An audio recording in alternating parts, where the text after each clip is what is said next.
El Camino de Santiago, an 800-kilometre Catholic pilgrimage across Spain, known as the Way. Me, a hedonistic heathen in search of cerveza, churros and bocadillos. But perhaps also faith, guidance and wisdom from beyond the way.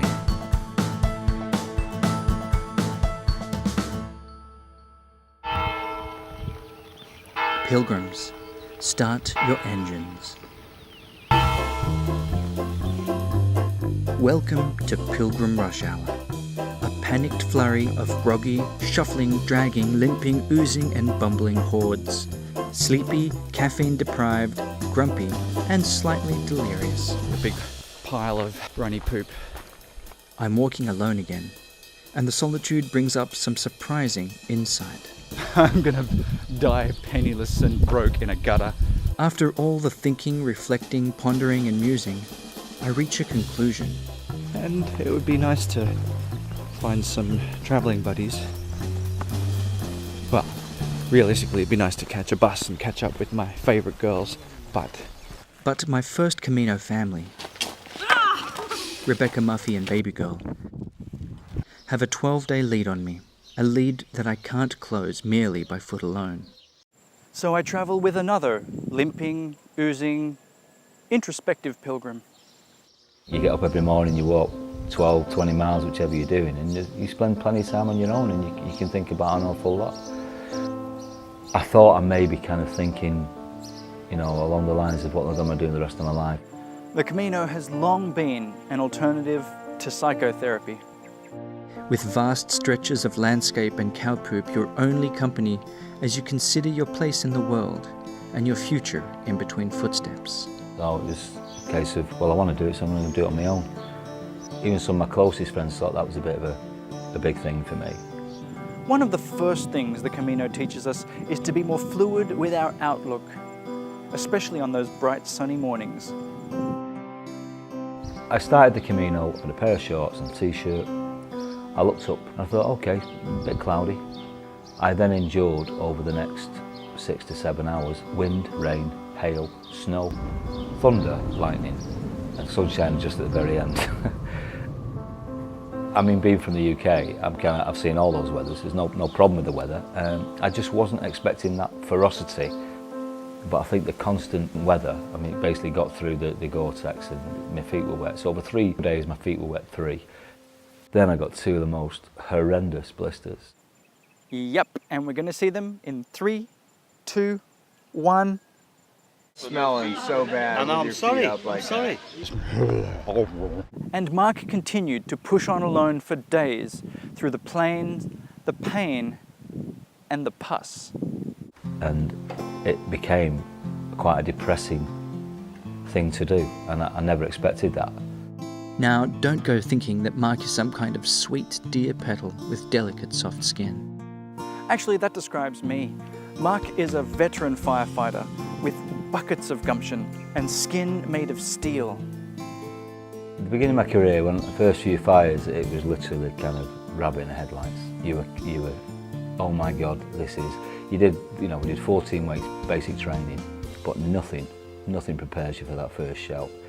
You just don't know what you're doing basically. You look into the, your senior officer, you kind of stick close to them because it's, teamwork, come in here son, well, just follow me, make sure you stick close to me. And that's basically what I was doing for at least 6 months. Paying his wisdom forward, Mark extended his learning to the new recruits. I don't know where I got this term from. When I became the older fireman, I always term I keep saying my probationers. The probationers come onto the watch as puppies. And I got pulled by a senior officer once about saying, isn't it a bit disrespectful you calling it, the young firemen puppies? I said, they know why I call them puppies, because puppies need nurturing, looking after. Because I treated them with respect, but I looked after them, which is hugely important to me. Because I got that when I started, so all I did was pass down the best of the best.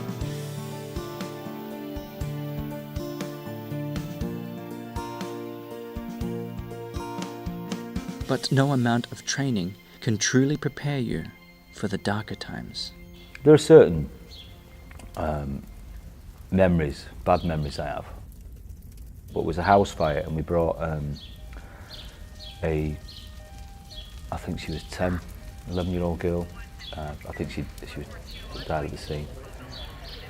But her father was outside, and then he saw us bring her out. Well, you know, it was just a really bad job, you know. So these instances never leave you.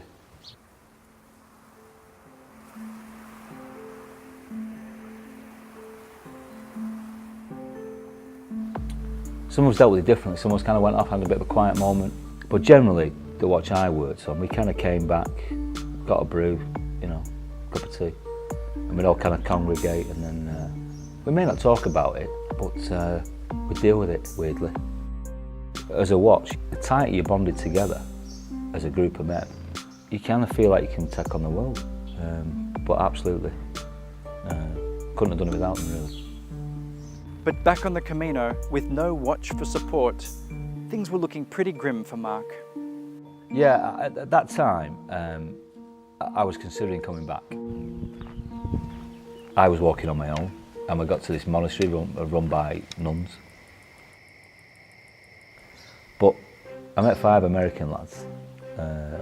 The 5 of them were just these smiling faces. Everybody was wet, you know, but the nuns had loads of blankets, so they're all in the blankets, and you know, it was that kind of tucked up look, you know. And from that point, we've been inseparable, really. Almost within 24 hours, literally, it was like having a watch again. The fire service, it was just back to the fire service. I was the old guy. I had 5 puppies. Again, that's exactly how it felt. Oh, Mark got his puppies back. It's a bit of an odd group if people look at it, you know, it's like the dad or the professor, if you like. They called me that yesterday. They're taking the mickey out of you, you know, they're giving you stick, you're giving them stick, and it's just been invaluable. It's been absolutely brilliant, I cannot tell you. I honestly don't think I could have done it without them.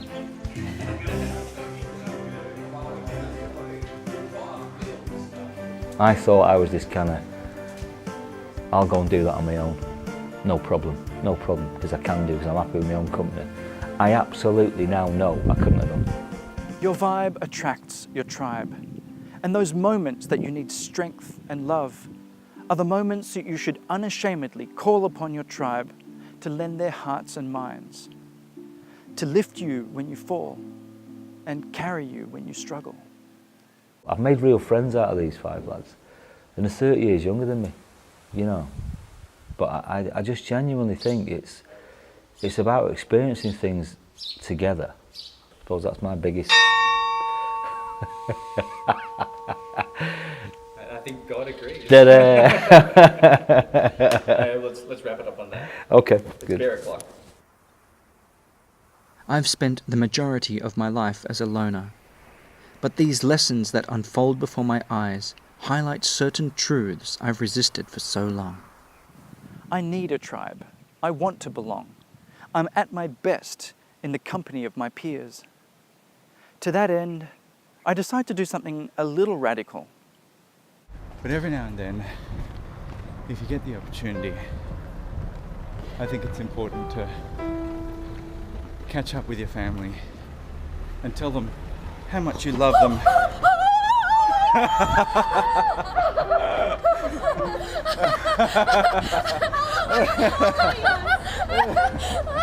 And how important that they are.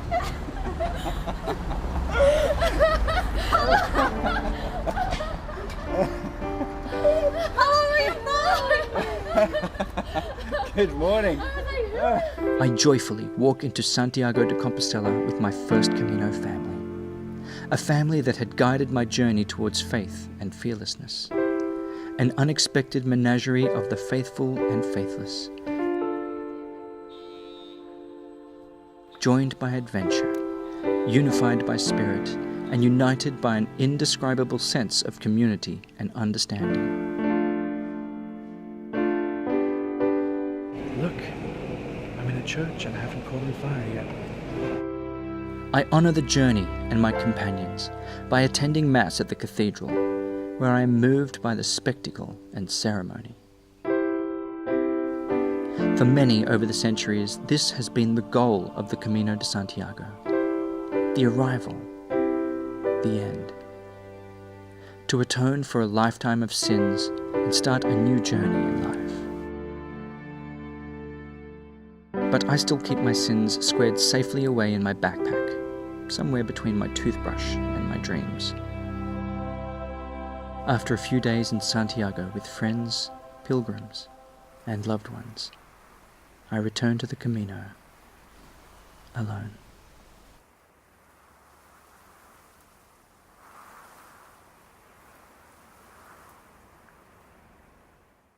Thanks for watching. Please like, comment, and share. My absolute love and thanks to all of the friends that I've made over the last few years while I've been traveling. You know who you are. Beyond the Way Season 1 is almost finished, but if you'd like to help out with Beyond the Way Season 2, make sure you visit beyondtheway.net.